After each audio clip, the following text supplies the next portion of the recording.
Baik, bismillahirrahmanirrahim. Assalamualaikum warahmatullahi wabarakatuh. Alhamdulillahirrahmanirrahim. Segala puji bagi Allah yang telah memberikan kita semua nikmat serta karunia-Nya sehingga kita bisa berkumpul pada pagi hari ini pada tanggal Sabtu 18 Februari 2023 dan sekaligus bertepatan dengan hari peringati Isra Mi'raj 1444 Hijriah. Dan hari ini kita berkumpul di Masjid Babus Salam untuk melakukan kegiatan nuansa kajian Islam atau yang disingkat dengan NKI Romis SMA Negeri 43 Jakarta tahun 2023. Salawat serta salam tak lupa kita curahkan kepada junjungan Nabi besar Muhammad SAW, kepada keluarga, sahabat, sampai kita sekaligus umat yang insya Allah sentiasa istiqomah hingga yaumul akhir nanti. Alhamdulillah, dalam kesempatan ini kali ini kita dapat berkumpul mengikuti materi dalam NKI ini. Mari kita mulai acara hari ini dengan membuka dengan kalimat basmalah.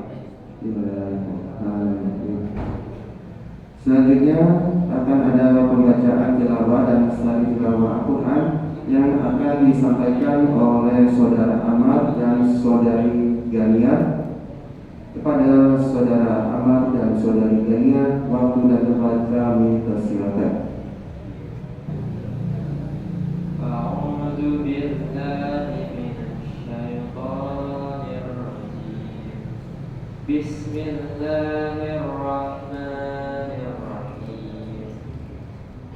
Sabbih isma rabbikal a'la alladzi khalaqa fasawwa walladzi qaddara fahada walladzi akhrajal mar'a faj'alahu ghutha'an ahwa sanuqri'uka fala tansa illa ma syaa Allah innahu ya'lamul jahra wa ma yakhfa. Shadaqallahul azim. Aku berlindung kepada Allah dari godaan syaitan yang terkutuk dengan menyebut nama Allah yang Maha Pengasih, Maha Penyayang. Sucikanlah nama Tuhan yang Maha Tinggi, yang menciptakan lalu menyempurnakan penciptaannya, yang menentukan kadar masing-masing dan memberi petunjuk, dan yang menumbuhkan kerumputan lalu dijadikannya rumput itu kering kehitam-hitaman. Kami akan membacakan Al-Quran kepadamu Muhammad sehingga engkau tidak akan lupa, kecuali jika Allah menghendaki. Sungguh Dia mengetahui yang terang dan yang tersembunyi. Maha benar Allah dengan segala firman-Nya. Wassalamualaikum warahmatullahi wabarakatuh.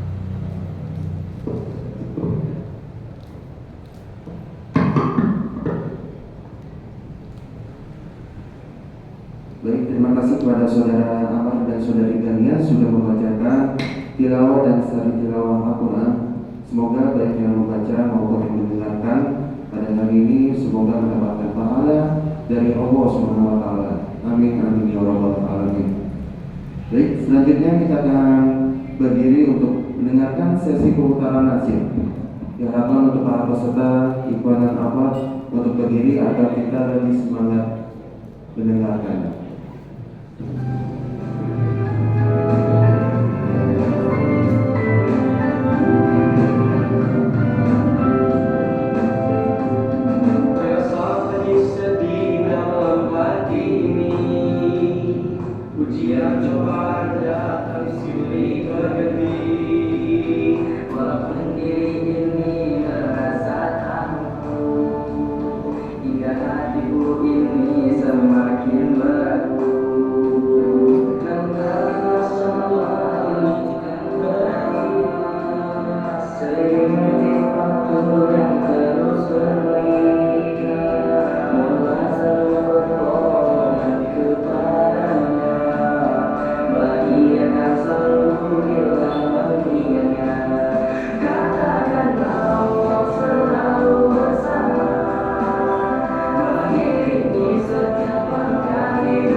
Takbir. Takbir. Takbir. Terima kasih pada semua peserta, dipersilakan duduk kembali. Nah, teman-teman, kita sudah sampai pada inti acara NKI pada hari ini, yaitu penyampaian materi.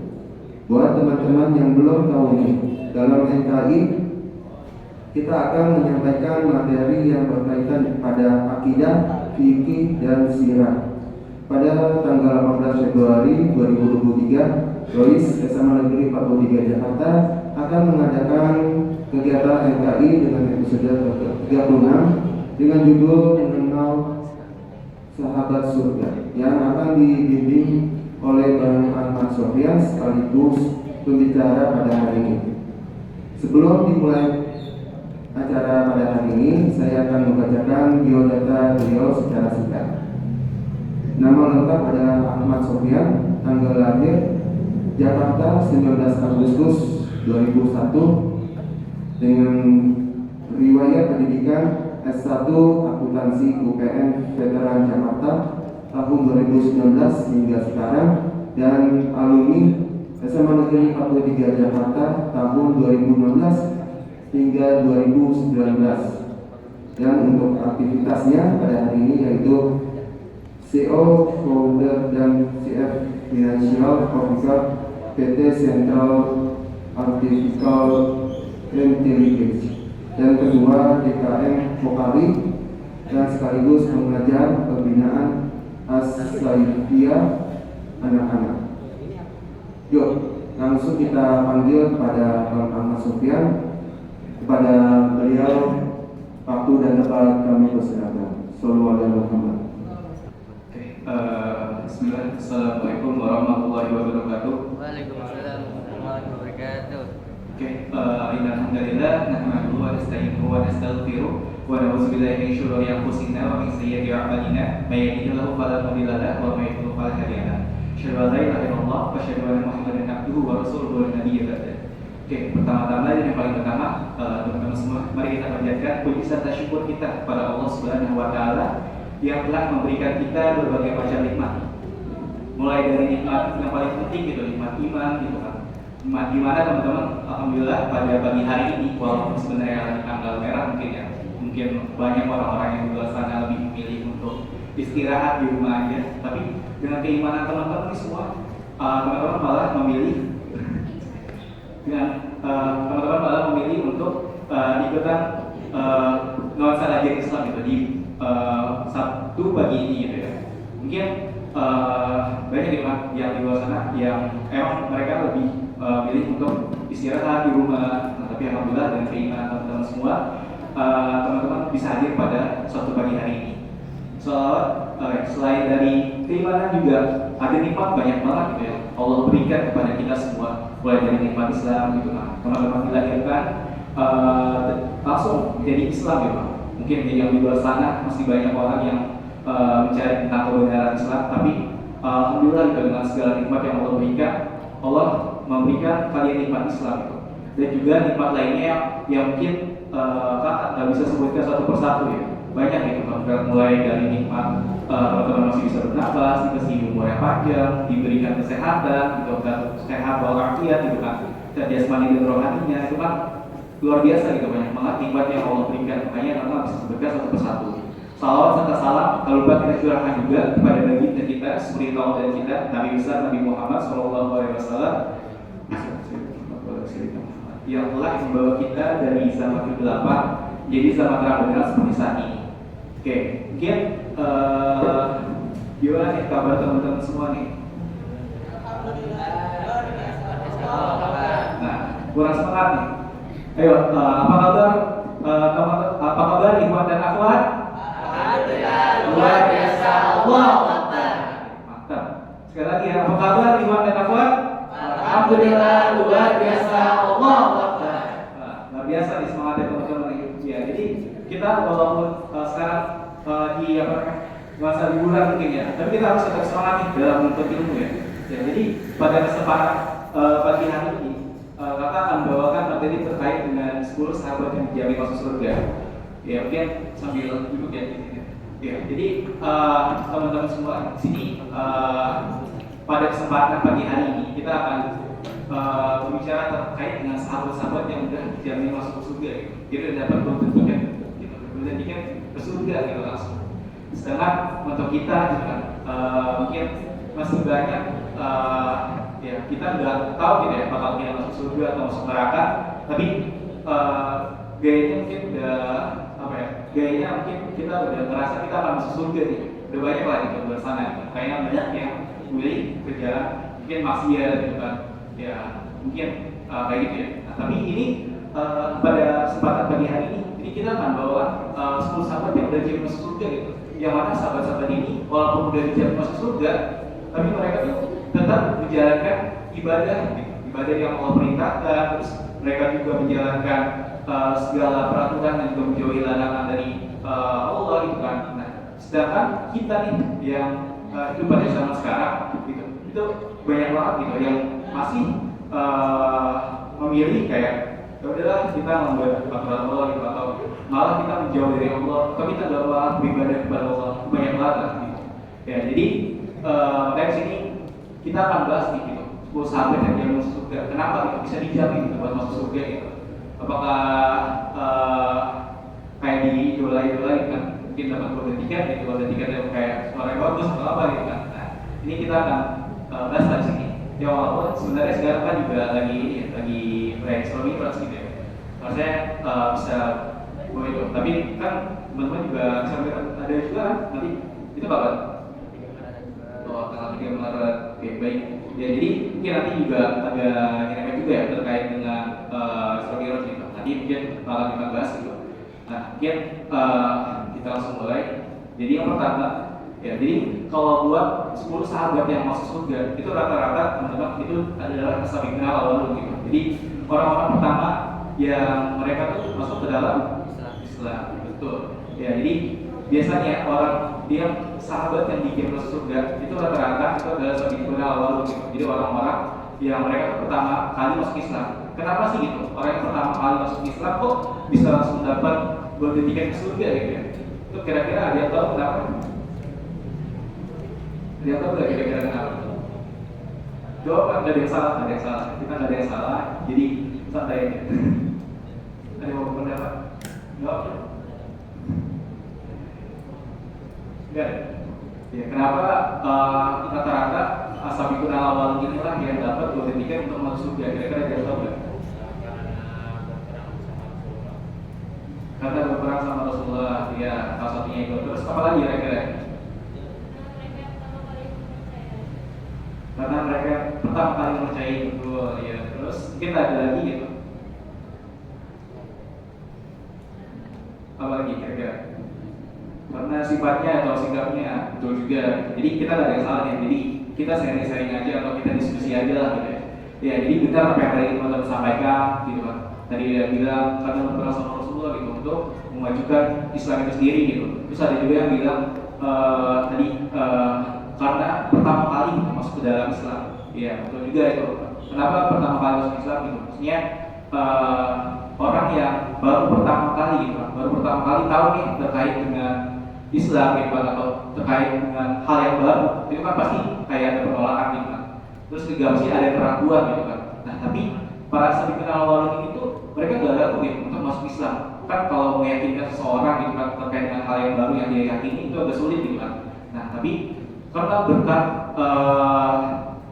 berkat mereka menerima gitu apa yang hal baru dan benar ini gitu, makanya sahabat awal ini itu mereka akhirnya mau gitu menerima Islam dan akhirnya bisa dapat memberikan juga surga itu. Nah, sini ada salah satu contohnya yaitu Abu Bakar As-Siddiq ya. Jadi ya rata-rata juga selain sahabat awal yang masuk surga itu ada Khulafaur Rasyidin gitu. Jadi Khulafaur Rasyidin itu kira-kira ada berapa? Ada berapa? Kalau yang tadi kita udah pernah bahas siapa-siapanya yang khalifah ada berapa tuh? Ada berapa? Lo nggak usah mau untuk starter, nggak ada yang salah. Ada berapa khalifah dalam Islam? Ya, yang keluar Abu Bakar, terus juga Umar bin Khattab, ada 4 ya, kalau kasih kita ada 4. Jadi ada Abu Bakar, terus ada Umar bin Khattab, terus juga ada Utsman bin Affan, sama Ali bin Abi Thalib. Nah itu mereka khalifah yang terkenal gitu ya. Khalifah yang mendapat petunjuk makanya dinamakan Khulafaur Rasyidin kayak gitu. Nah salah satunya ini adalah Abu Bakar As-Siddiq yang pertama kali gitu, yang pertama kali menggantikan kepemimpinan di Rasulullah gitu. Nah makanya disebut Khulafaur Rasyidin karena orang-orang yang mendapatkan petunjuk gitu. Nah sini dikatakan Abu Bakar As-Siddiq merupakan sahabat pertama Rasulullah SAW. Beliau juga termasuk ke dalam orang-orang pertama yang percayai Nabi Muhammad dan memeluk agama Islam. Mereka gini ya, Abu Bakar As-Siddiq berarti adalah satu awal gitu, karena orang yang pertama kali atau orang-orang yang pertama kali lah dia tuh akhirnya mempercayai Nabi dan juga memeluk agama Islam. Nah sini juga ada setelah Nabi wafat, beliau juga orang yang pertama melanjutkan kepemimpinan Nabi Muhammad SAW. Jadi seperti yang tadi kalian sampaikan juga, kalau misalkan Abu Bakar As-Siddiq ini adalah Khulafaur Rasyidin, orang-orang yang diberi petunjuk yang mana menjadi khalifah gitu, khalifah pertama gitu setelah menggantikan setelah Rasulullah itu meninggal kayak gitu. Nah, beliaulah yang mengemban amanah tersebut gitu. Ya mungkin kalau sekarang orang berlomba-lomba gitu untuk mengemban amanah atau menjadi pemimpin gitu. Nah, tapi pada saat itu kan masih belum seperti itu gitu ya. Jadi ketika menjadi pemimpin itu adalah hal yang berat gitu, karena harus bijaksana, terus juga harus adil gitu, kepada masyarakatnya kayak gitu. Nah, makanya Abu Bakar As-Siddiq ini akhirnya mendapatkan diberikan lah gitu ke surga makanya kayak gitu. Terus dari sini ada gelar As-Siddiq nih yang berarti berkata benar disematkan untuk beliau. Nah, gelar As-Siddiq ini nih merupakan salah satu peristiwa yang sekarang terjadi itu pada tanggal ini gitu, jadi Isra Mi'raj. Jadi waktu dulu nih kan Isra itu kan artinya ketika perjalanan Nabi dari Masjidil Haram ke Masjidil Aqsa gitu kan.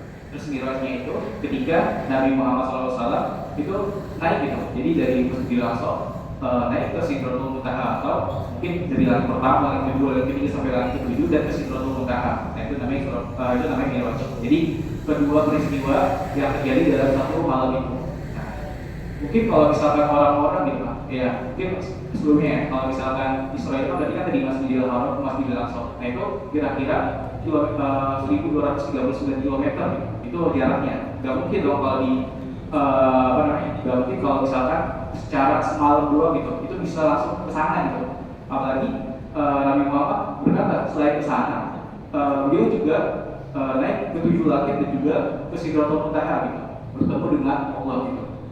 Nah, apalagi kayak gitu kan, 2 kejadian hanya dalam satu waktu gitu. Ya mungkin kalau misalkan 1239 km kayak dari sini ke Lombok lah mungkin ya. Lombok itu 1300-an. Itu butuh berapa hari lah gitu ya. Mungkin kalau zaman dulu juga nggak ada tuh namanya pesawat terbang gitu kan. Terus nggak ada yang namanya ya secanggih sekarang atau roket mungkin gitu atau apa lah. Ya itu nggak ada ya. Makanya orang pasti bertanya-tanya gimana nih bisa mempercayai Nabi Muhammad gitu. Bahkan waktu itu Nabi Muhammad dianggap gila gitu ya. Karena beliau bercerita seperti itu gitu. Nah, mungkin kalau sekarang ada orang yang kayak gitu ya gila beneran sih ya ya. Kan Nabi dan Rasul itu yang terakhir kan ada Nabi Muhammad gitu ya. Mungkin kalau yang sekarang ya gila sih. Tapi kalau misalkan Nabi Muhammad hidup di zaman sekarang gitu kan. Nah, mungkin kita juga kurang meyakini gitu kan. Karena nggak ada di mana. Nah, tapi pada saat itu hanya Abu Bakar ini doang gitu yang percaya kalau misalkan membenarkan kata-katanya itu. Jadi Abu Bakar ini percaya gitu kalau misalkan apa yang dikatakan oleh Rasulullah itu ada benar.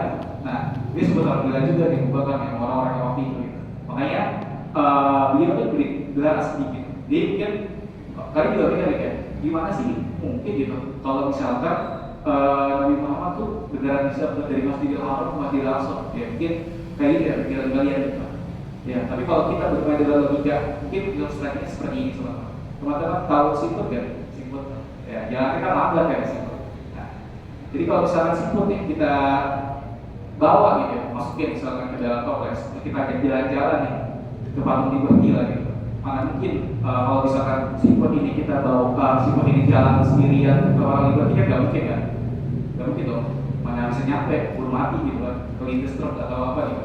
Nah, tapi kalau kita bawa pakai toples, kita kasih lihat yang ada patung Liberty ini dari Amerika nih, kita kasih tahu tuh ke siputnya gitu. Terus kita juga bawa ke tempat lain gitu, ke yang lain gitu, ke Inggris mungkin kita kasih lihat lah gitu, misalkan kayak stadion bolanya yang bagus-bagus gitu kan. Terus juga kita kasih lihat lagi ke Mesir mungkin gitu, nah ke piramidnya gitu. Nah itu kita kasih lihat juga tuh. Gitu. Terus kita bawa pulang, terus kita lepasin lagi lah itu siput ke wilayahnya atau ke keluarganya mereka. Nah, nanti kalau siput ini dia cerita, siputnya dia udah kayak gila kan, dia nggak sih? Yang ada, ya kamu aja jalan dari sini ke depan gitu kan, itu butuh waktu seharian. Mana mungkin kamu bisa melihat patung sebesar itu atau kamu bisa jalan-jalan secepat itu gitu kan. Nah itu kan pasti orang-orang pada siput-siput yang lain pada mikir juga kan. Masa kayak gitu sih gitu kan? Ya, yang ada siput ini dianggap gila gitu kan, dari jauhin. Nah itu juga sebenarnya seperti itu. Jadi intinya ketika kita udah dimasukkan ke dimensi lain, kan kalau siput tadi jalan itu lambat gitu. Kalau misalkan kita masukin ke dimensi kita, dimensi manusia, itu nggak ada yang mungkin. Maksudnya ketika siput kita bawa ke Liberty gitu, terus kita kasih lihat, terus kita bawa pulang lagi terus dia cerita, nah itu kan masuk akal gitu. Kayak gitu. Jadi kalau ketika kita masukin ke dimensi lain, ya itu bisa aja gitu. Kayak tadi Nabi Muhammad itu dimasukkan ke dimensi lain, ke dimensi para malaikat yang mana itu bisa berjalan dengan cepat lah gitu. Apalagi dikatakan kalau misalkan Nabi Muhammad ini kan pakai buruk gitu ya. Nah itu yang bisa digambarkan kalau misalkan dalam sekejap aja itu udah nyampe gitu. Nah itu balik lagi. Jadi ketika emang udah masuk ke dimensi lain, ya itu nggak ada yang bisa masuk akal gitu. Jadi kayak gitu. Jadi apa yang dikatakan oleh Rasulullah itu sebenarnya benar gitu teman-teman. Nah mungkin seperti itu ilustrasinya. Jadi pada saat itu cuma Abu Bakar Siddiq doang yang percaya gitu. Makanya Abu Bakar Siddiq ini diberi gelar yang tadi berkata benar gitu. Jadi dia selalu membenarkan perkataan dari Rasulullah gitu. Jadi ketika orang-orang pada nggak percaya, cuma Abu Bakar Siddiq doang inilah yang percaya gitu. Ini kan luar biasa gitu. Jika keimanan seseorang yang mana pada saat itu mungkin lebih memilih buat logikanya gitu daripada keimanannya. Ya tapi kalau misalkan kita pikir lagi itu sebenarnya masuk akal juga kayak gitu. Nah makanya teman-teman semua kita juga harus meningkatkan keimanan kita. Mungkin nggak semuanya kita bisa masukkan ke akal gitu ya. Tapi dengan keimanan yang tinggi ya semua itu akan kita yakinin kayak gitu. Karena emang pikiran kita itu terbatas gitu. Jadi nggak bisa kita tuh harus semuanya itu masuk logika. Ya mungkin bisa aja tapi itu agak sulit juga lah kayak gitu teman-teman. Nah selain dari gelar asli tersebut juga ini juga merupakan suatu pertanda bahwa beliau lah yang akan menjadikan Nabi sebagai khalifah umat muslim. Jadi kenapa dikatakan pertanda bahwa Abu Bakar inilah yang akan menggantikan Nabi sebagai khalifah? karena pada saat itu dikatakan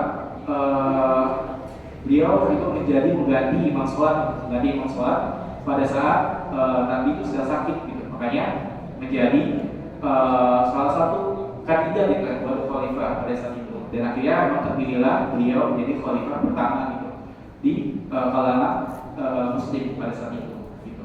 Dan Abu Bakar As-Siddiq ini adalah orang yang benar-benar setia gitu ya sama Nabi sama Rasul gitu. Nah, jadi ketika memang lagi perang gitu, terus juga ketika memang lagi ketika lagi keadaan yang mendesak gitu pada Rasulullah. Nah, beliau inilah yang sering menjaga Rasulullah gitu. Pada saat perang, ini temannya gitu, terus juga pada saat hijrah juga beliau yang menemani Nabi Muhammad gitu. Terus saat ada cercaan atau cacian makian, dia juga tetap ikut jadi yang paling terdepan buat terkena cacian makian tersebut. Makanya Abu Bakar As-Siddiq ini merupakan salah satu sahabat yang mendapatkan pendidikan masuk ke surga kayak gitu. Nah, jadi setelah Abu Bakar ada juga namanya Umar bin Khattab gitu. Jadi Umar bin Khattab ini adalah khalifah kedua setelah meninggalnya Abu Bakar. Ya, jadi ketika Rasulullah wafat kan digantikan oleh Abu Bakar As-Siddiq gitu ya pada saat itu. Yang mana mungkin terjadi gempa juga ya ketika Nabi Muhammad meninggal gitu. Jadi ada sahabat yang mereka marah-marah. Nah, yang marah-marah itu adalah Umar bin Khattab itu. Siapa yang berani mengatakan Rasul sudah wafat, maka akan kupenggal gitu kepalanya. Pada saat itu Umar bin Khattab marah banget gitu. Nah, tapi pada saat itu juga Abu Bakar itu menenangkan Umar bin Khattab itu. Jadi siapa yang menyembah kepada Tuhannya, ya siapa yang menyembah kepada Nabi Muhammad, ya bahwa Nabi Muhammad itu adalah seorang manusia dan dia meninggal. Tapi ketika siapa yang menyembah Allah, ya maka Allah itu akan selalu ada dan Allah itu gak akan meninggal gitu intinya. Jadi pada saat itu Abu Bakar kayak terpilih menjadi khalifah itu karena juga tanda-tandanya gitu. Dan ini ada Umar bin Khattab yang kedua. Jadi Umar bin Khattab ini adalah sahabat Nabi yang kedua yang termasuk dalam 10 sahabat Nabi yang jaminan masuk surga adalah Umar bin Khattab. Nah, padahal Umar sempat memiliki niatan untuk membunuh Nabi Muhammad SAW di awal-awal ajaran agama Islam ada buka. Jadi teman-teman semua, Umar bin Khattab ini dulu kan juga terkenal dengan dia tuh mau membunuh Nabi atau Rasul kita gitu, Nabi Muhammad gitu, pada saat itu. Nah, tapi atas hidayah yang Allah berikan gitu melalui perantara makhluknya gitu. Akhirnya Umar bin Khattab ini adalah orang yang akhirnya memilih untuk masuk ke dalam Islam. Dan bukan masuk ke dalam Islam aja, bahkan beliau juga orang yang paling depan lah untuk membantu Rasulullah. Jadi ketika Rasulullah sedang dihina, sedang mencaci dimaki, nah beliau yang paling depan, yang paling berani gitu. Siapa yang berani gituin Rasulullah gitu? Nah maka hadapi aku kayak gitu, Umar bin Khattab. Jadi orang yang paling berani lah gitu. Bahkan bilang gitu pada saat itu di muka gitu kan, siapa yang mengganggu Rasulullah maka akan kupenggal ataupun akan aku habis gitu keluarganya. Nah itu kan luar biasa banget. Yang tadinya dia mau membunuh Rasulullah tiba-tiba akhirnya malah jadi sahabat terbaik dari Rasulullah kayak gitu. Jadi teman-teman semua juga kalau misalkan ada musuh ya gak akan selamanya juga gitu orang menjadi musuh. Mungkin kita bisa baikan gitu dengan musuh kita gitu. Ya mungkin mereka nih kalau misalnya satu musuh itu lebih banyak daripada 10 teman seperti itu. Jadi intinya nggak ada yang abadi lah gitu. Jadi yang punya musuh sekarang bisa jadi teman kayak Umar bin Khattab ini yang dulunya membunuh Rasulullah tiba-tiba menjadi sahabat terbaik, bahkan dapat golden dari Allah gitu buat masuk ke dalam surganya. Dan juga orang mendapatkan hidayah ketika mengenal saudarinya melanjutkan ayat suci Al-Quran. Ia pun bertaubat dan langsung memeluk agama Islam tanpa ragu. Jadi Umar bin Khattab ini beliau tuh mendapatkan hidayah setelah saudarinya atau adiknya melakukan ayat suci Al-Quran. Jadi adiknya ini masuk ke dalam Islam dulu lah sebelum Umar bin Khattab ini. Dan ketika itu ya Umar bin Khattab marah ketika mengetahui ya masa adik saya sendiri masuk Islam gitu, padahal saya lagi memerangi Islam pada saat itu. Nah, makanya pada saat itu Umar bin Khattab langsung mau menemui Rasulullah pada saat itu. Tapi pas saat tiba di sana, Umar bin Khattab ya malah masuk dalam Islam gitu. Itu luar biasa banget atas hidayah yang telah Allah berikan dan juga melalui makhluk-makhluknya. Nah, makanya Umar bin Khattab ini akhirnya bisa masuk dalam Islam. Dan juga dikatakan Umar bin Khattab pun dikenal sebagai orang yang sangat pemberani, di mana dia tidak akan segan mengangkat pedangnya dan berjihad untuk membela agama Allah. Jadi Umar bin Khattab ini adalah pedang, ya punya singa itu sendiri pada bahasa mungkin ada juga julukan seperti itu ya. Karena emang sikap yang paling pemberani gitu, dari sahabat yang satu ini yaitu Umar bin Khattab. Makanya disebut dengan singa di badan pasir itu Umar bin Khattab lah gitu, yang punya sebutan atau julukan seperti itu. Terus juga sifatnya ini adalah sifatnya tersebut membuat beliau mendapat julukan Al-Faruq yang memiliki arti pembeda antara yang salah dan benar. Jadi selain dapat julukan tadi singa di badan pasir, jadi Umar bin Khattab ini juga mendapatkan julukan Al-Faruq gitu. Jadi dia bisa membedakan yang mana yang salah dan juga yang mana yang benar betul itu. Ya, mungkin kelihatan ya, kalau nggak kelihatan mungkin nanti bisa di-share sama teman-teman pengurus gitu atau panitia buat mendapatkan PPT ini. Ya, jadi Umar bin Khattab ini dapat gelar Al-Faruq karena dia bisa membedakan nih yang mana yang benar dan mana yang salah. Nah, bukti contohnya itu adalah ketika menetapkan lantunan ayat suci Al-Quran terus mendatangi langsung ke Rasulullah. Pada saat itu Umar bin Khattab langsung terlihat gitu hatinya buat masuk ke dalam Islam. Nah, pada saat itulah makanya mendapat gelar Al-Faruq, jadi bisa membedakan antara yang salah dan benar kayak gitu. Nah, terus gaya kepemimpinan Umar bin Khattab setelah wafatnya Abu Bakar sangat dikenal, bahkan membuat Islam tersebar hingga sepertiga dari dunia. Nah, jadi berkat Umar bin Khattab ini juga Islam itu udah mulai banyak gitu, mulai banyak dianut atau udah mulai banyak dijadikan pedoman lah gitu buat manusia pada saat itu. Jadi pada zaman Umar bin Khattab ini banyak banget gitu orang-orang yang masuk ke dalam Islam gitu. Nah, makanya beliau juga mendapatkan tiket gitu, kita bisa masuk ke surga oleh Allah Subhanahu wa Ta'ala. Nah, selanjutnya ada khalifah ketiga. Khalifah ketiga itu adalah Utsman bin Affan. Jadi dia juga merupakan ashabul awal atau orang yang pertama kali dalam masuk ke dalam Islam gitu ya. Jadi selain Abu Bakar dan Umar, Utsman bin Affan juga termasuk golongan ashabul awal pun, yakni golongan orang-orang pertama yang membuka agama Islam. Dan Utsman dikenal sebagai saudagar kaya raya di tanah Mekah. Jadi Utsman bin Affan ini sebenarnya orang yang kaya raya gitu. Orang kaya raya pada zaman itu. Nah, tapi berkat hatinya yang menjadi suci gitu ya, akhirnya beliau bisa masuk ke dalam Islam. Bahkan masuk ke dalam Islamnya itu adalah masuk golongan yang ashabul awal atau orang yang pertama masuk ke dalam Islam kayak gitu. Dan dikatakan juga Utsman bin Affan juga dikenal sebagai pemimpin dengan tingkat kepedulian sosial yang sangat tinggi. Salah satu contohnya adalah beliau mewakafkan sebuah sumur yang bisa digunakan oleh masyarakat pada saat musim kemarau tiba. Nah, jadi Utsman bin Affan ini kan sudah terkenal dengan kaya rayanya gitu kan. Nah, selain dari kaya rayanya tersebut, Utsman bin Affan itu mempunyai pribadi yang sangat dermawan lah gitu. Nah, ini salah satu contohnya nih, salah satu contohnya ketika musim kemarau tiba, mungkin kalau misalkan sekarang musim kemarau tiba mungkin banyak yang libur gitu ya. Mungkin kayak kemarin COVID gitu, masker banyak yang libur gitu kan. Orang-orang lain banyak yang libur, masker sehingga harganya bisa overpriced gitu kan. Nah, tapi kalau misalkan Utsman bin Affan itu adalah orang kaya yang dermawan banget. Jadi ketika emang ada lagi kesusahan, ada kesulitan, maka dibantu, bukan malah mempersulit orang lain. Nah, ini contohnya nih. Jadi ketika musim kemarau tiba, terus nggak ada air, nah pada saat itulah Utsman bin Affan akhirnya mewakafkan sumurnya, sumur yang dimilikinya untuk orang-orang yang ada pada zaman itu gitu. Makanya Utsman bin Affan ini juga terkenal dengan saudara kaya yang dermawan kepada orang-orang sekitarnya kayak gitu.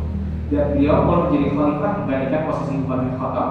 Di masa kepemimpinannya ada banyak kemajuan di bidang infrastruktur dan perkembangan Islam lainnya seperti pembangunan angkatan laut khusus orang-orang Islam pertama.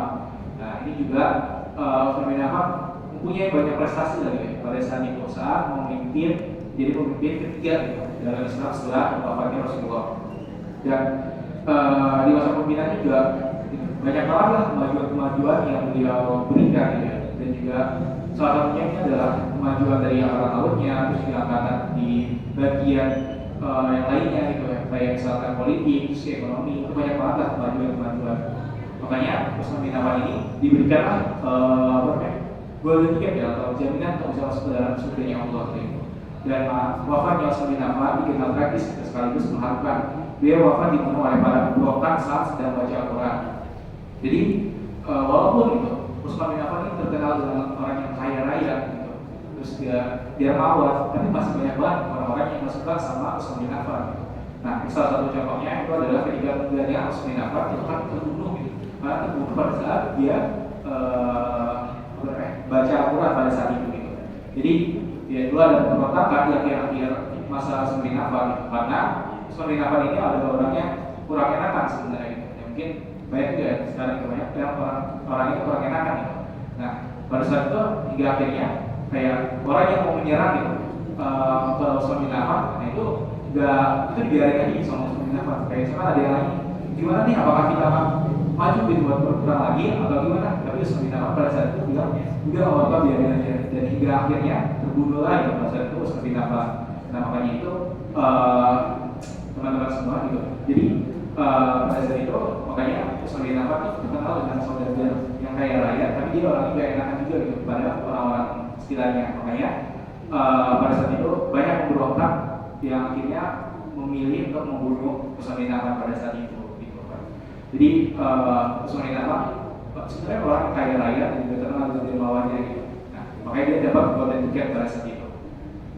Nah, selain itu gitu teman-teman, ada juga khalifah keempat ya, yang menggantikan Utsman bin Affan. Jadi setelah Utsman bin Affan terbunuh gitu. Nah, ada penggantinya lagi. Penggantinya itu adalah Ali bin Abi Thalib. Ya, mungkin Ali bin Abi Thalib kemarin juga sempat kita kan ya dalam pertemuan KI yang kemarin. Jadi Ali bin Abi Thalib ini kayak apa ya? Anak-anak yang dibesarkan juga tuh oleh Rasulullah gitu pada saat itu. Nah, jadi Ali bin Abi Thalib ini kenapa sih gitu bisa mendapatkan golden ticket di masuk surganya? Jadi setelah mungkin di sini dibilang setelah istri Rasulullah SAW, Siti Khadijah Ali bin Abi Thalib adalah orang kedua yang langsung percaya pada wahyu Allah Subhanahu Wa Taala yang diturunkan melalui Nabi dan merupakan Islam. Jadi merupakan orang kedua setelah Khadijah yang mempercayai tentang keislaman. Makanya pada saat itu Ali bin Abi Thalib juga masuk dalam masa berkenalan awal, bahkan disebut juga anak dari kalangan anak-anak yang masuk pertama kali ke dalam Islam. Nah itu adalah Ali bin Abi Thalib. Yaitu mungkin kalau nanti teman-teman di UAS atau UTS ada pertanyaan seperti itu, dijawabnya Ali bin Abi Thalib gitu. Kalau misalkan dari kalangan anak-anak itu. Dan juga tak heran Allah pun menjanjikan surga dan hisab bagi Ali bin Abi Thalib. Kesetiaan Ali terhadap agama Islam pun juga sudah dipupuk sejak anak-anak. Beliau belajar langsung dari Nabi Muhammad SAW mengenai agama Islam.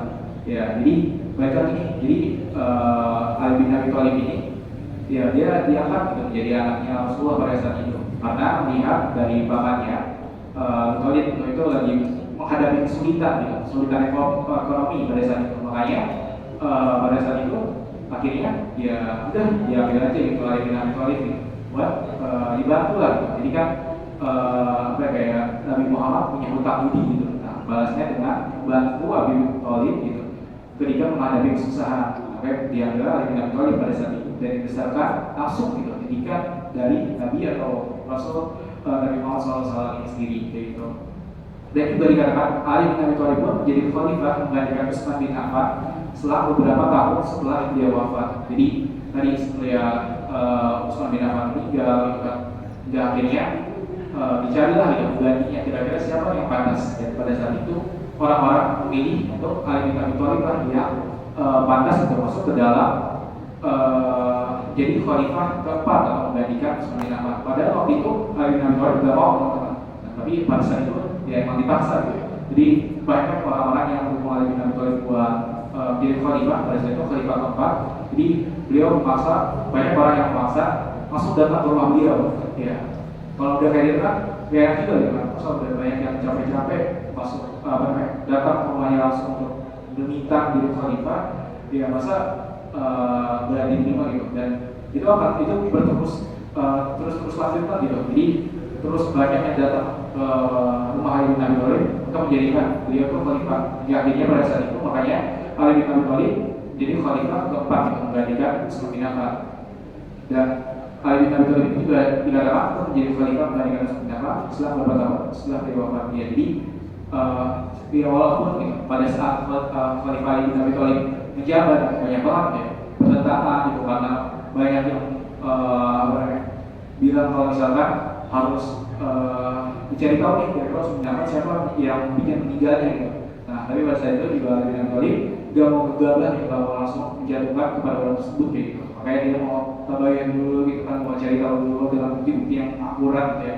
kira-kira yang bunuhnya itu siapa ya. Walaupun banyak pergejolakan gitu di pada saat Khalifah Abi Thalib, tapi impact atau dampaknya ketika Khalifah Abi Thalib itu jadi Khalifah keempat itu banyak banget, dimulai terutama bidang pendidikannya. Kenapa bidang pendidikannya? Karena Khalifah Abi Thalib itu langsung belajar pada Rasulullah, pada Nabi Muhammad. Makanya pada saat itu pendidikan ataupun agama Islam itu udah mulai wajib banget nih dalam bidang pendidikannya. Dan juga di masa kepemimpinannya banyak sekali tantangan oleh sebab terjadinya pemberontakan di sana sini. Ya, mungkin sebab dari kakak sampaikan juga ya, banyak sekali gitu tantangan oleh sebab terjadinya pemberontakan di sana sini. Jadi mungkin ini berarti yang kemarin kakak sampaikan juga ya, yang terakhir kali kata di sini kayak itu kan terkait dengan Ali bin Abi Thalib. Nah itu banyak banget peraturan yang emang terjadi pada masa Ali bin Abi Thalib gitu. Salah satu contohnya itu adalah perang Jamal, perang Jamal itu itu merupakan salah satu perang pertama kali itu, perang antara saudara Islam Muslim gitu kan, yang itu akibat dari kesalahpahaman gitu. Makanya dari situ akhirnya makanya dikatakan sebenarnya adalah masa kepemimpinannya banyak banget jadi beberapa saat ini. Ya, walaupun pada akhirnya banyak banget juga kemajuan yang dibawakan oleh Ali bin Abi Thalib ini. Dan juga dikatakan beliau pun menjadi khalifah terakhir yang mendapat petunjuk atau khulafaur rasyidin. Ya, makanya dikatakan tadi yang khulafaur rasyidin ini adalah keempat orang tadi, gitu kan. Yang ada Abu Bakar, terus Umar bin Khattab, Utsman bin Affan, dan juga yang terakhir Ali bin Abi Thalib, kayak gitu. Nah terus khulafaur rasyidin itu ada siapa lagi sih? Kan gitu kan, yang menjadi mendapat golden ticket. Dan kenapa gitu? Kan kalau khalifah kan emang tugasnya kan berat, makanya banyak. Makanya mendapatkan golden ticket oleh Allah gitu, mendapatkan golden ticket oleh masuk surganya Allah gitu. Nah terus sisanya itu siapa lagi kan gitu kan? Yang enamnya itu siapa lagi gitu? Nah jadi yang enamnya ini sebenarnya termasuk dari sahabat-sahabat Nabi juga gitu. Sahabat-sahabat Nabi yang benar tadi ada yang bilang sahabat Nabi ketika berperang gitu. Jadi ketika berperang dia tuh selalu menjaga Nabi. Nah, makanya banyak juga nih sahabat-sahabat Nabi gitu yang memang dia tuh bukan seorang pemimpin pada saat itu, tapi dia tuh dari masuk ke dalam golongan yang akan masuk surga kayak gitu. Dari sini ada contohnya Thalhah bin Ubaidillah. Jadi sahabat Nabi dari Quraisy itu banyak mendapat julukan dari Nabi Muhammad SAW, dan beliau menyematkan julukan Thalhah yang baik hati, pemurah, dan juga dermawan. Nah, jadi kenapa Thalhah ini disebut dengan baik hati, pemurah, dan dermawan? Jadi selain dari ikut berperang itu setia sama Rasulullah ketika Rasulullah dalam kondisi berperang ataupun ketika Rasulullah dalam dicaci, dimaki ataupun bahkan dihina. Nah, Thalhah bin Ubaidillah ini juga memiliki sifat yang pemurah dan dermawan, juga baik hati. Contohnya itu gimana? Contohnya itu ketika Thalhah bin Ubaidillah ini adalah mendapatkan lembah yang mana tuh dia sekitar nilainya 300.000 dirham lagi. Nah itu banyak banget ya. Nah, Thalhah ini tuh nggak pakai sepeser pun uang yang hasil dari penjualan tersebut gitu. Beliau tuh malah memberikan kepada orang-orang yang membutuhkan. Bahkan ya semuanya itu sepeser pun tuh nggak ada yang dibawa oleh Thalhah bin Ubaidillah. Makanya Thalhah bin Ubaidillah ini adalah orang yang terkenal baik hati, pemurah, dan juga dermawan. Jadi selain dari kesetiaannya gitu. Nah ini Thalhah bin Ubaidillah juga masuk ke dalam surganya Allah itu karena kebaikan hatinya, pemurah, dan juga dermawan. Di sini berkata pada saat perang Uhud nih, salah satu contohnya gitu, kesetiaan dari Thalhah bin Ubaidillah adalah pada saat perang Uhud, Thalhah menjadikan dirinya sebagai perisai guna melindungi Rasulullah dari serangan kaum Quraisy, dan Thalhah pun kehilangan jari-jarinya karena hal tersebut. Ya, jadi pada saat perang tersebut gitu, bahkan jiwa dan raganya gitu, itu dikorbankan untuk Rasulullah ataupun Nabi Muhammad gitu. Nah, jadi karena kesetiaannya tersebut gitu, makanya beliau mendapatkan golden ticket dari Allah untuk bisa masuk ke dalam surganya. Jadi orang-orang yang jatuh masuk surganya Allah gitu. Dan makanya atas bukti kesetiaannya itu kepada Rasulullah, makanya kita memberhentikan tersebut. Dan juga Thalhah pun meninggal dalam keadaan syahid dan berperang dalam perang Jamal. Nah ini yang sempat tadi kasus juga ya. Jadi perang Jamal itu adalah perang antara sesama muslim. Jadi yang udah sempat kita sampaikan dia terakhir, kalau perang Jamal itu adalah perang antara itu Khalifah Ali bin Abi Thalib dengan Thalhah bin Ubaidillah, Zubair bin Awwam, dan juga itu di sisi Thalhah dan Zubair itu ada juga Aisyah radhiyallahu anha. dia memerangi Ali bin Abi Thalib gitu, karena menurut mereka itu harus diselidiki secara langsung siapa nih Utsman bin Affan. Tapi pada saat itu Ali bin Abi Thalib tidak langsung menggabah, jadi mau mencari tahu dulu gitu dan mencari waktu yang tepat kira-kira kapan untuk dihukum orang yang membunuh Utsman bin Affan tersebut. Nah, tapi karena memang nggak sabaran juga gitu ya, apalagi Ubaidillah sebagai awal, juga sebagai orang, pada saat itu akhirnya minta datang langsung ke pada saat itu ke Khalifah Ali bin Abi Thalib gitu. Nah, tapi mereka nih karena Khalifah Ali bin Abi Thalib ini adalah dia menggantikan Utsman bin Affan pada saat itu, yang mana banyak terjadi pemberontakan. Nah, orang-orang yang takut akan dibunuh atau dipenggal gitu karena telah membunuh Utsman bin Affan gitu. Nah itu makanya dia tuh malah menjulurkan api gitu ya. Jadi kayak orang yang bikin api lah gitu. Jadi makanya terjadilah perang pada saat itu antara orang Ubaidillah, Zubair bin Awam, Aisyah radhiyallahu anha dengan Ali bin Abi Thalib. Makanya pada saat itu Thalha meninggal saat berperang dalam perang Jamal gitu. Jadi perang Jamal ini karena kesalahpahaman dan juga akibat dari adanya orang-orang munafik yang itu masuk ke dalam kaum muslimin pada saat itu. Ya, tapi pada saat itu mereka yang menyulut api, jadi seakan-akan kita harus berperang, kita harus berperang gitu. Tapi padahal sebenarnya mereka tuh gak mau perang gitu. Nah, tapi karena emang tersulut gitu, dia namanya juga manusia ya, tersulut dengan api, ya akhirnya jadilah perang Jamal pada saat itu. Dan akhirnya Thalha pun meninggal pada saat itu. Ya itu karena terkena panah. Jadi sedangkan Thalha meninggal karena kena panah di kakinya gitu. Dan dia berdarah dan kehilangan banyak darah pada saat itu. Dan itu juga merupakan milestone di mana akhirnya kaum muslim itu bisa kembali ya, karena emang atas kesalahpahaman ini banyak banget korban jiwanya, dan akhirnya mereka meronta pada saat itu, dan akhirnya memutuskan untuk tidak ada lagi gitu kan buat perang antar saudara yang antara Thalha Ubaidillah, Zubair bin Awam, seperti Allah dengan Ali bin Abi Thalib itu sendiri. Dan juga Nabi Muhammad SAW bahkan mengatakan dalam sebuah hadis yang sahih bahwa jika seseorang akan melihat syahid yang ada di muka bumi, maka lihatlah Thalha Ubaidillah, karena mereka ini karena tadi udah kesetiaan terhadap Rasulullah itu udah dibuktikan ya dengan kehilangan jari-jarinya gitu kan pada saat membantu Rasulullah gitu kan. Nah itu merupakan salah satu contoh atau buktinya gitu. Makanya masuk ke dalam 10 sahabat Nabi yang dijamin masuk surga. Oke. Terus juga selain Thalha ada juga Zubair bin Awam yang sama-sama ada di perang Jamal ya, perang antara Zubair bin Awam, Thalha bin Ubaidillah radhiyallahu anhu, dan juga dengan Ali bin Abi Thalib pada saat itu. Nah, kenapa sih Zubair bin Awam tuh masuk ke dalam jajaran 10 sahabat Nabi dia masuk surga? Jadi dikatakan Zubair bin Awam sudah memeluk Islam sejak usianya masih belia, yakni 15 tahun, dan beliau merupakan saudagar sepupu Nabi yang termasuk ke dalam golongan orang pertama yang memeluk agama Islam. Nah, balik lagi, jadi Zubair bin Awam ini adalah orang-orang yang pertama yang menerima Islam ya. Mereka lihat kalau misalkan orang pertama kali bilang ada hal yang baru, itu kan pasti sulit bukan untuk diterima.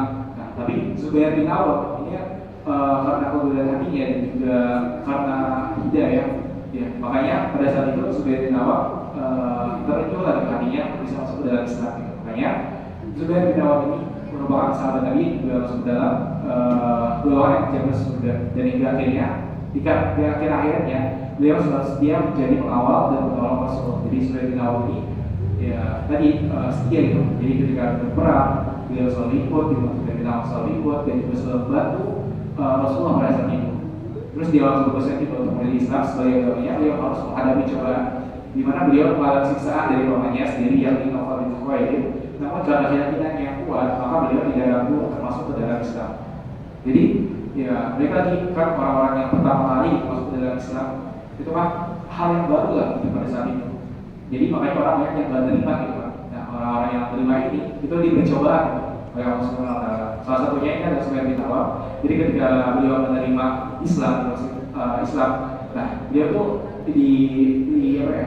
Dia lebih ke dia dikasih cobaan atau disiksa lagi oleh pamannya, Nawfal bin Khuwailid. Jadi dimasukin ke dalam timba, terus jadi di timba itu ada kayak asapnya masuk di mana sehingga sesak gitu kan, sesak nggak bisa nafas lah. Zubair bin Awam disuruh untuk meninggalkan Islam gitu. Karena kan mungkin pada saat itu Islam itu merupakan yang tabu lah gitu, karena ajaran yang baru pada saat itu. Ya walaupun sebenarnya Islam itu udah lama gitu. Tapi karena pada saat itu Nabi Muhammad itu kayak suatu sedang naik-naiknya gitu kan. Nah pada saat itu banyak orang yang suka gitu. Salah satunya ini Paman Zubair bin Awam, makanya beliau meminta untuk Zubair bin Awam untuk meninggalkan Islam, tapi karena keteguhan hatinya gitu kan. Nah makanya Zubair bin Awam tidak mau gitu, walaupun sesak gitu dadanya karena nggak bisa nafas, sulit nafas, tapi akhirnya Zubair bin Awam ini tetap gitu pada keyakinannya yang kuat dan akhirnya bisa dilepaskan lah gitu oleh pamannya, karena pamannya juga ada nyerah gitu ya pada saat itu ya, karena nggak bisa nih untuk balikin lagi nih si Zubair ini masuk ke dalam agama mereka lah pada saat itu. Dan Allah pun menjaminkan surga untuknya dengan golongannya ke dalam 10 sahabat Nabi yang dijamin masuk surga. Terus juga ada yang ketujuh, selanjutnya ada Abdurrahman bin Auf. Nah, Abdurrahman bin Auf merupakan seorang bisnis yang rajin berwakaf. Meski demikian, beliau tidak ragu untuk turun ke medan perang dalam perang Uhud. Beliau bahkan menerima 20 jamak dan kehilangan giginya. Nah, ini merupakan saudagar kaya juga nih. Abdurrahman bin Auf itu adalah saudagar yang kaya juga lah pada saat zaman sahabat Nabi. Bahkan beliau tuh udah segan-segan untuk memberikan seperti hartanya atau setengah hartanya gitu, ketika berperang gitu. Nah, kayak Abdurrahman bin Auf ini masuk dalam golongan yang jarang masuk juga gitu. Mungkin kalau misalkan yang zaman sekarang, kalau misalkan udah punya duit, ya mungkin lebih kesantai-santai aja gitu kan. Nah, tapi enggak nih, Abdurrahman bin Auf malah mau ikut membantu gitu Rasulullah gitu. Nah, makanya atas keteguhannya gitu, atas keteguhannya Abdurrahman bin Auf tetap mau masuk Islam dan juga memperjuangkan keislamannya gitu pada saat itu, dan hingga akhirnya beliau tuh masuk ke dalam salah satu dari 10 sahabat Nabi yang dia masuk surga. Dikatakan juga sini beliau juga termasuk dalam orang-orang yang berhijrah bersama Nabi Muhammad dari Mekah ke Madinah dengan kemampuannya. Beliau bawa seluruh harta yang dimilikinya. Namun di tengah jalan penguasa Mekah yang terus merampas hartanya. Terus juga Abdurrahman bin Auf dan Muslimin Affan saling berlomba-lomba untuk melakukan sedekah. Abdurrahman bin Auf dikisahkan pernah menjual tanahnya dengan harga 40.000 dinar. Hasil penjualan tanahnya beliau bagikan seluruhnya kepada fakir miskin. Itu luar biasa banget ya, kedermawanan dari Abdurrahman bin Auf. Dan bahkan sebelum wafatnya Abdurrahman bin Auf menyerahkan 400 dinar miliknya pada orang-orang yang berhasil selamat dari perang Badar. Ini luar biasa banget. Dia tuh udah segan-segan lah gitu. Bahkan dikisahkan juga Abdurrahman bin Auf tuh pengen banget gitu kan menjadi miskin gitu ya. Mungkin kalau orang zaman sekarang nggak mau gitu menjadi miskin. Nah, tapi Abdurrahman bin Auf tuh dia berdoa gitu agar dimiskinkan gitu. Agar dimiskinkan hartanya gitu ya. Jadi hartanya belum ada lagi lah gitu. Tapi luar biasanya itu ketika beliau mau miskinkan dirinya itu kayak misalkan kurmanya pada saat itu dikisahkan kurmanya itu banyak yang busuk gitu ya. Nah itu udah senang banget loh Abdurrahman bin Auf, wah saya akan menjadi miskin gitu. Padahal kalau pada zaman ya kalau misalkan orang kaya kan itu kan pertimbangannya kan agak berat gitu ya. Karena dihitung seluruh hartanya itu buat apa aja kayak gitu. Nah Abdurrahman bin Auf nggak mau nih gitu memperlambat dia untuk masuk surga, makanya pada saat itu pengen berdoa jadi miskin gitu. Nah pada saat itu dia punya kebun ya, kebun kurma, tapi ya habis itu kebun kurmanya lagi busuk. Nah itu dia senang banget. Nah, tapi pada saat itu ternyata atas kehendak Allah, ternyata banyak orang, ada orang yang lagi mencari kurma busuk untuk menjadi obat pada saat itu. Nah akhirnya jadi kaya gitu, si Abdurrahman bin Auf. Ya itu cita-citanya luar biasa, dia pengen jadi miskin. Abdurrahman bin Auf. Ya mungkin kalau sekarang kita pengen memperbaiki finansialnya gitu kan, dan kita akan ketika kita punya finansial yang baik, ya kita akan menggunakan dengan hal-hal yang baik juga kayak gitu ya. Yaitu kalau saja ada ya seimbang lah ya. Oke, selanjutnya selain dari Abdurrahman bin Auf juga ada Sa'ad bin Abi Waqqas. Jadi Sa'ad bin Abi Waqqas dikenal juga dengan nama asli Sa'ad bin Malik As-Suhri, dan beliau adalah paman dari Nabi Muhammad SAW. Terus juga saat berakhir di tengah keluarga kaya raya juga terpandang, beliau memiliki pembawaan yang serius dan berpikiran cerdas.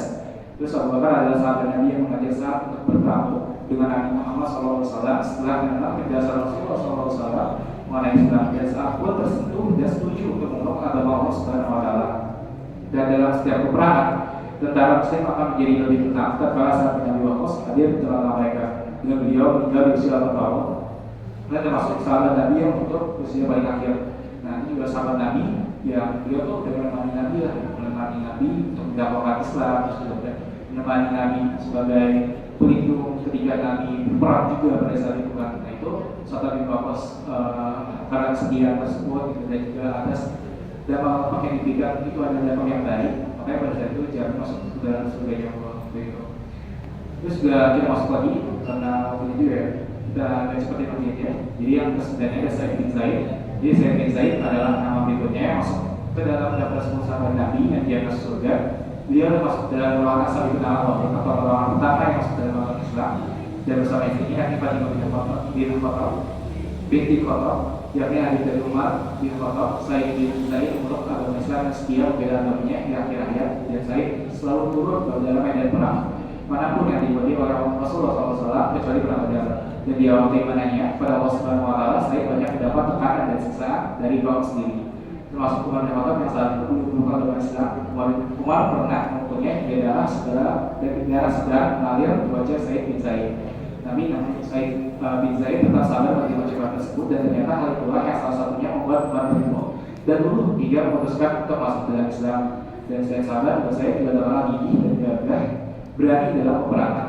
Jadi atas dedikasi beliau, ya, atas dedikasi Said bin Zaid ini dalam memajukan Islam, dalam menyebarkan agama Islam, dan menjadi orang yang asal dikenal awal, orang yang pertama masuk dalam Islam, makanya masuk ke dalam surganya Allah. Dan ada juga yang sebelum adalah Abu Ubaidah bin Jarrah. Jadi Abu Ubaidah bin Jarrah ini adalah dewasa sosok yang dikenal sebagai pemimpin para pemimpin atau Amirul Umara. Hal ini pun pernah diriwayatkan dalam sebuah hadis yang sahih. Dan Abu Ubaidah bin Jarrah masuk Islam melalui perantaraan Abu Bakar As-Siddiq. Dia masuk Islam di awal-awal Islam sebelum Nabi Muhammad masuk ke dalam Al-Qur'an.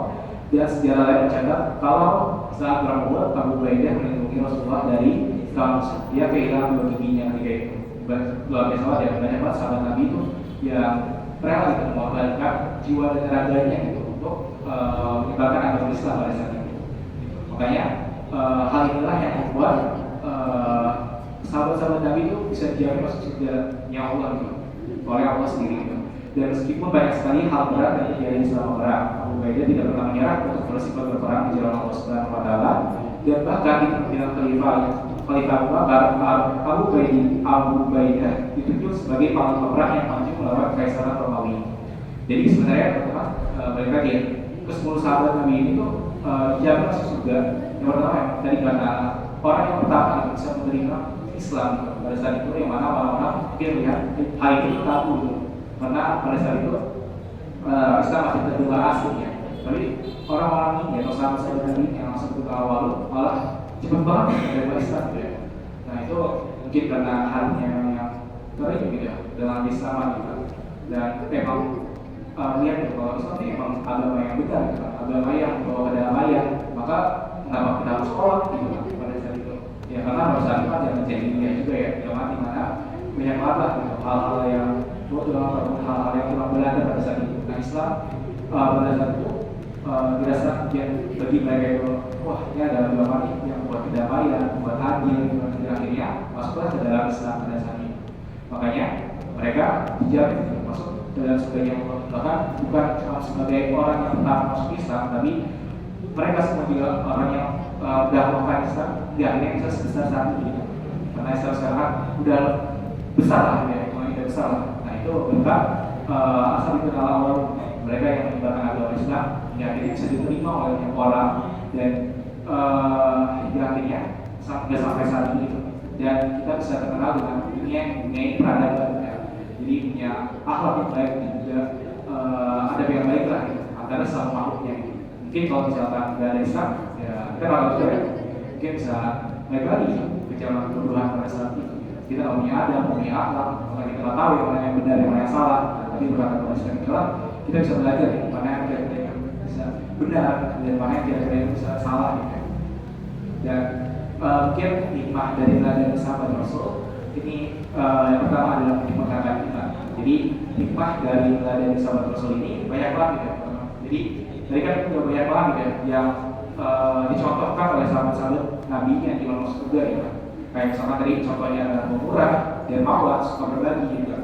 Nah terus hingga akhirnya atas dasar inilah gitu, teman-teman harus bisa mengambil hikmahnya atau meladani sahabat-sahabat Nabi tersebut gitu. Jadi kalau kita punya uang mungkin gitu kan, itu gak sepenuhnya itu buat kita semua gitu. Mungkin kita juga bisa berbagi ke tempat kita, ke orang-orang yang membutuhkan gitu.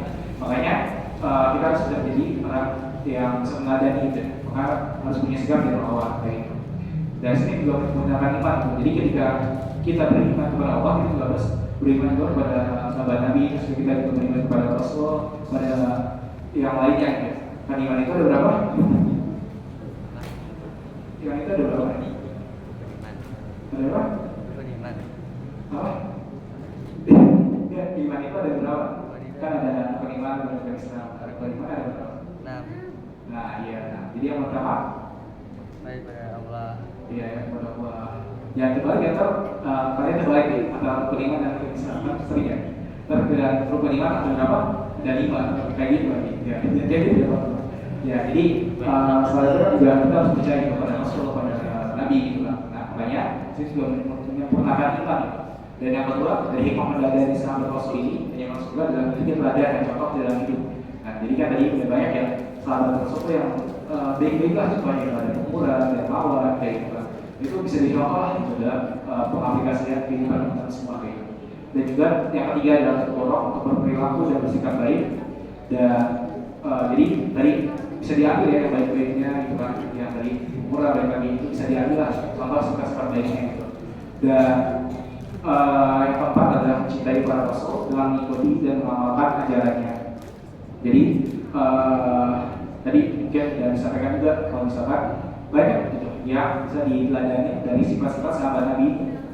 Jadi dia terhadap keislamannya, terus juga mungkin kalau sekarang teman-teman di sini lagi belajar, nah belajar yang rajin gitu kan. Belajarlah yang pertama untuk menuntut ilmu agar peradaban Islam semakin maju gitu kan. Itu bisa menjadi salah satu meladani dari sahabat-sahabat Rasul tadi tentang untuk mengembangkan agama Islam, berdakwah, gitu kan, menyebarkan agama Islam yang lain. Teman-teman harus juga punya ilmu yang baik-baik nih, gitu. Ilmu yang bahkan bukan baik juga, tapi juga ilmu yang luas gitu ya. Jadi biar bisa diterima oleh halayak.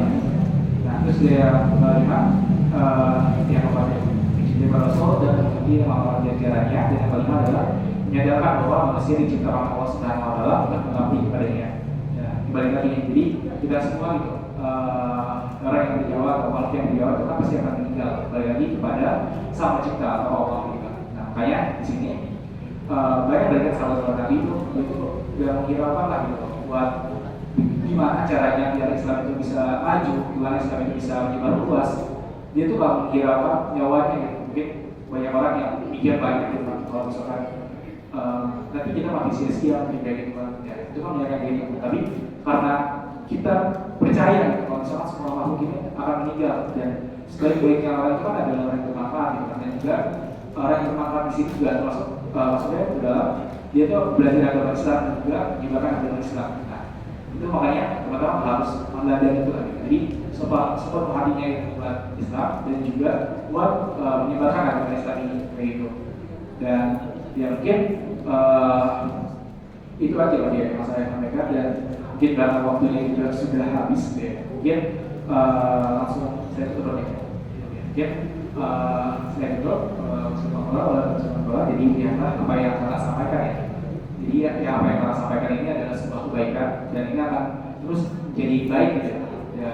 Jangan lihat dari siapa yang menyampaikan. Jadi nggak usah lihat dari apa yang menyampaikan gitu. Karena akan juga manusia mungkin ya suatu saat akan bisa salah gitu ya. Nanti kalau misalkan bisa salah, nanti teman-teman lihat maka kayaknya ya saya salah gitu kan menolak Islam yang jadi jelek gitu kan. Jadi ya kayak gitu. Jadi ambil yang baiknya dari kakak dan kita maksudnya sama-sama manusia gitu ya. Jadi kalau usah dilihat dari siapa yang berbicara, tapi lihatlah apa yang kakak bawakan gitu ya. Jadi yang bawakan ini adalah sebuah kebaikan, maka terima kebaikan ini dan disebarkan atau disebarluaskan ke teman-teman kalian yang sampaikan kebaikan tersebut dan nggak usah lihat dari siapa yang menyampaikan karena kebaikan itu nggak datang dari orang baik juga sebenarnya, tapi kita dapat kebaikan bisa dari siapa aja sebenarnya kan. Nah, tapi baik lagi kita kalau bisa lihat orang yang siapa menyampaikan, lihatlah apa yang sampaikan. Mungkin itu aja dapat kata sampaikan. Wabillahi taufiq wal hidayah. Wassalamualaikum warahmatullahi wabarakatuh. Waalaikumsalam warahmatullahi wabarakatuh.